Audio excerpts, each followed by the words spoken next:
यो हो double head cutting machine. यो चाहिँ अटोमेटिक फुल्ली अटोमेटिक सिस्टममा छ। यसलाई चाहिँ हातले यताउति सार्नै गर्नु पर्दैन।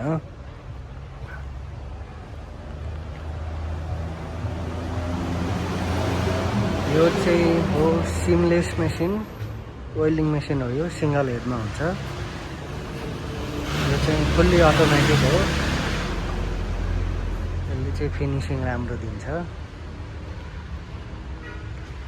यो चाहिँ हो हाम्रो भी कटिङ, जस्तै ढोकाहरूमा सपोर्ट हाल्नु पर्यो, यो जस्तो सपोर्ट हाल्नु पर्यो भने चाहिँ यो मेसिनहरू युज हुन्छ। त्यसको चाहिँ धेरै उपयोगी हुन्छ यो मेसिन चाहिँ। त्यसपछि आयो एकदमै मेन मेसिन भनेको चाहिँ यो हो। यो पनि सिमलेस मेसिन 4 हेडवाला। यो चाहिँ यसको फिनिसिङ पनि राम्रो हुन्छ। यसले राम्रो काम पनि गर्छ, टाइममा सामान पनि चाँडो निकाल्छ। यो मेसिन चाहिँ एकदमै अहिले नेपालमा अलिक कमै मात्रामा छ। एकदम राम्रो मेसिन। यो चाहिँ हो वाटर स्लट मेसिन। यसले चाहिँ वाटरको होल बनाउने काम गर्छ, जुन चाहिँ हामी घरतिर अब पानीभित्र नछिरोस् भन्नको लागि